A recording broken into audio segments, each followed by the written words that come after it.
in this week's USA Cycling National Championship say they were blindsided when they were forced to compete against a transgender athlete who ended up taking first place. Our next guest says that she had no idea she would be competing against a trans athlete by the name of Kate or KJ Phillips in this race, and believes that Phillips' presence in this race was hidden from the competitors before the race. Cyclist Debbie Milne joins us now. All right, so I'm gonna go back and we're just gonna see. All right, look at this thing. All right, so he, of course, is on the podium. You can see he got tuck-friendly biker shorts on. Arms are as long as and as more muscular than any of these ladies. And this is they didn't know at the time, but I'm sure they knew. All they got to do is look at this. Look at this. And then when this man said, "Good job, ladies, good job, you know, maybe next time. But if I'm in the race, it's not gonna be a next time." All of the people you were competing against, at least the top ones, just to find out what your chances were, and decided to go. So what happened? Well, yes, I did just that. All of the athletes were look up the list of registrations, and then we can understand who's participating, look up their strengths and weaknesses. I'm gonna always be fair now. You know, this is a woman, but damn, that jawline is strong as hell.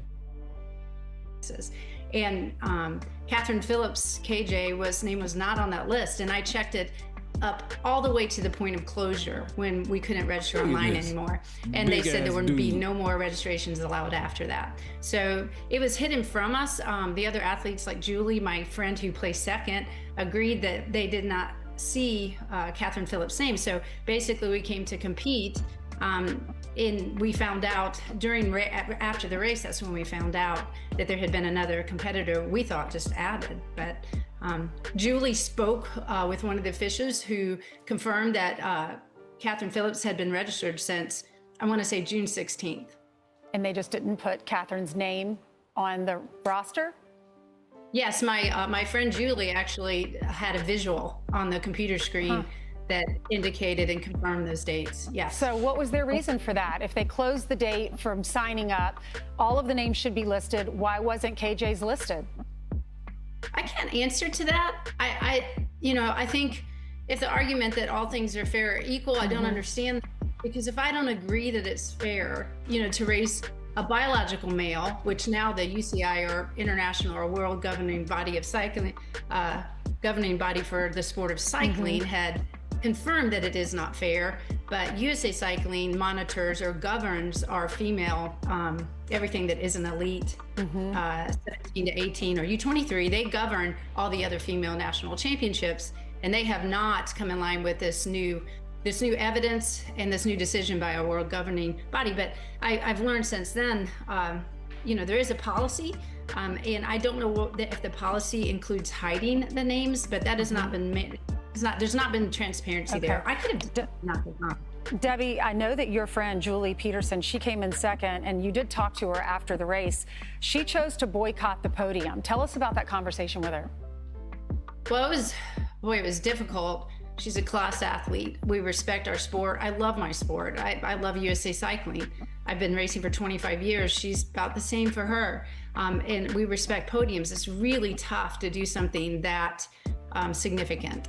It's disrespect. It would be, let's say, it's to honor our participants. So I think in that regard, she felt that there had not been transparency, that we, were given the choice to either compete or not. And because of that, she said, in this case, and the only case, and I said, this, if I was in second, I would have boycotted with her, and I never do. So we think about the psychology of this as men.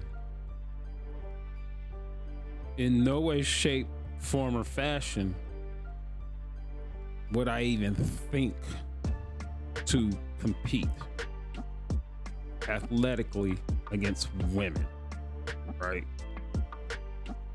It won't be a competition at that point. It'll look like one on TV,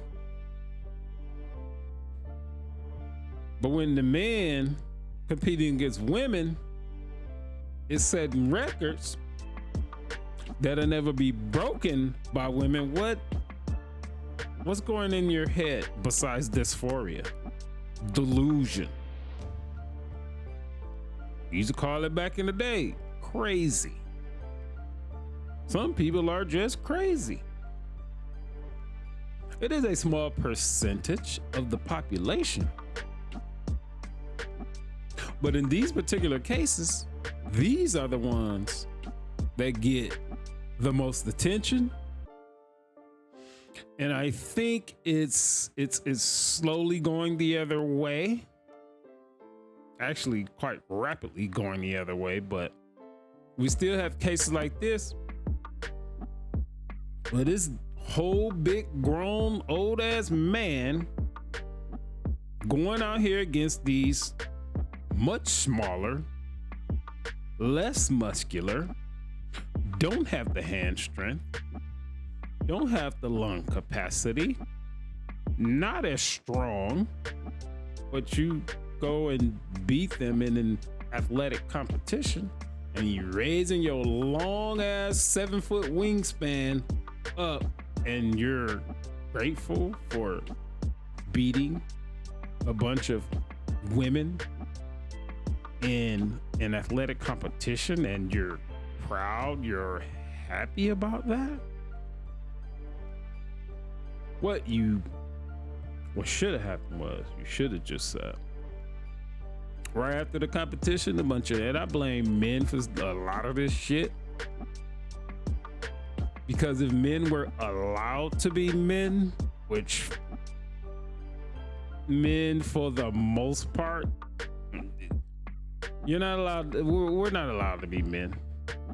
Any sign of masculinity, which is part of what defines a man, they put a word called toxic in front of it.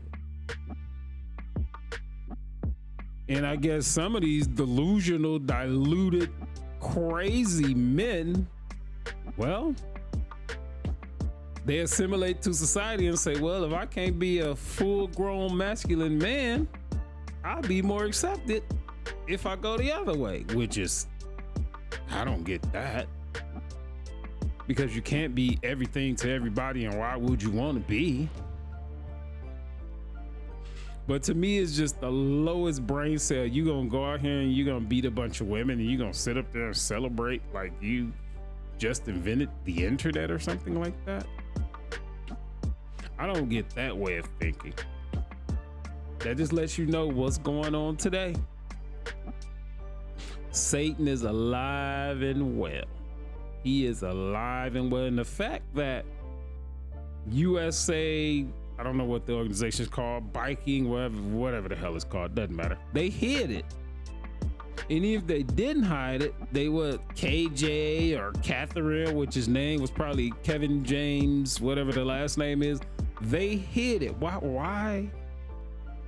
The way that the climate in this country is against that type of stuff.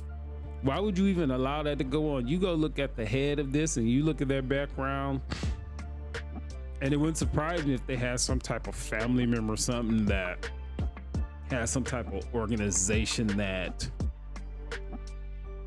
they have some type of organization that enforces and supports any type of LGBTQ organizations or studies or whatever the case may be.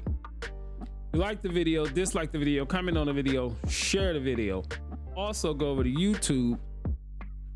We got some other things over there at Mr. Info 5000.